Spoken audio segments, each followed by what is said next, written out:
ওয়ালাইকুম। আমি খুলনা বিভাগ থেকে বলছি, তিলোত্তমা খুলনা থেকে বলছি। আমি তানজিলা হক অনন্যা ওরফে অনু, আমার নিকনেম অনু। তো এটা আমার ফার্স্ট ব্লগ, আমার নতুন ইউটিউব চ্যানেল। তো আমি একজন সাধারণ হাউসওয়াইফ। আমি খুলনাতে বাস করি। আমার হাজব্যান্ড এবং আমার 2টা বাচ্চা আছে, ছেলে মেয়ে। ছেলে বড়, মেয়ে ছোট। তো হঠাৎ করে ইউটিউবিংয়ের প্রতি কেন একটা ভালোবাসা তৈরি হলো। তো সেখান থেকে হঠাৎ করে মাথায় চলে আসলো ইচ্ছে হলো, শখের বসেই খোলা। তো আশা করবো আপনারা সবাই আমার পাশে থাকবেন, আমার চ্যানেলটাকে সাবস্ক্রাইব করবেন এবং আমার ভুল হয় সেটা আপনারা ধরিয়ে দেবেন। ভুল থেকেই তো মানুষ শুধরাতে পারে, তো সেভাবেই আপনারা আমাকে সহযোগিতা করে পাশে থাকবেন। তো আমার প্রতিদিন সকালটাই শুরু হয় এক কাপ চা হাতে, তাই আবার ভিডিওর প্রথমেই আমি চা দিয়ে শুরু করলাম। চা আমার ভীষণ ফেভারিট, আমি চা খেতে খুবই পছন্দ করি। বলতে পারেন আমি একজন চা লাভার। তো এর জন্য আমার ভিডিওতে চাটাই আমি ফার্স্ট ভিডিও হিসেবে রাখলাম। তো আমার মতো কে কে চা খেতে পছন্দ করেন সেটা আমাকে ভিডিওতে জানাবেন কমেন্ট করে।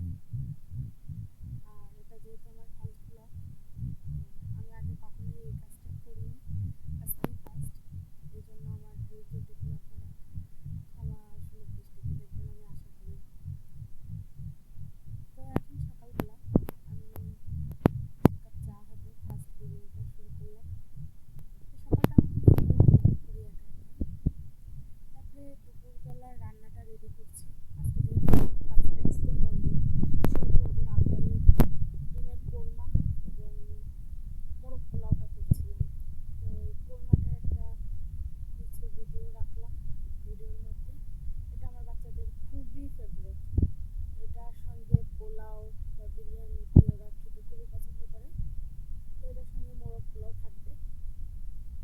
আর আমি যেহেতু বাজারে যাবো, এই জন্য রান্নাটা একটু সকাল সকালই করলাম। তারপরে বাজারে গেলাম। তো এই কাকার কাছ থেকে আমি বেশি সবজি নিই।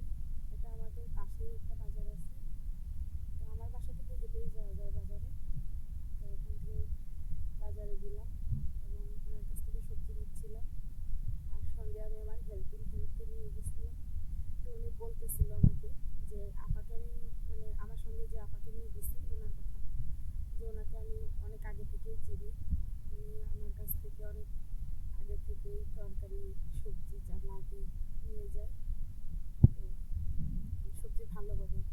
আপাও আবার আমাকে বলতেছিল যে ঢেঁড়স নেন, ঢেঁড়সগুলো খুবই সুন্দর, খুবই সফট। আমি আসলে বেশি ভালো বাজার পারি কিনা আমি জানি না, তবে বাজার আমারই বেশি করতে হয়। ওই যে আপা আমাকে হাসতেছিল, আমি ক্যামেরা যখনই দিয়েছি তখন আপা হাসতেছিল, আর কাকা বলতেছিল যে ইনি আমার অনেক পুরনো কাস্টমার, এটা বলতেছিলাম। তো আমি তরকারি দিচ্ছিলাম আর কাকা আমাকে টাকা ফেরত দিচ্ছিল। তারপরে পাশ থেকে আরও অনেক সবজি নিই। বাজারে যেহেতু প্রতিদিন যেতে পারি না, বন্ধের দিনে আমার যেতে হয়, বাচ্চাদের স্কুল যেতে বন্ধে থাকে। ওই জন্য চেষ্টা করি একটু সবজিটা বেশি করে নেওয়ার, যাতে অন্তত পক্ষে 1 সপ্তাহ আমি খেতে পারি। আর আমাদের সবজি খুব চলে। তো এই যে কাকির কাছ থেকেও আমি সবজি নিই। তো আমাদের এইখানে পাশে গ্রাম আছে, তো এই কারণে সবজিগুলো খুব ফ্রেশ পাওয়া যায়। ওনারা ডাইরেক্ট গ্রাম থেকেই তরকারিগুলো নিয়ে আসে।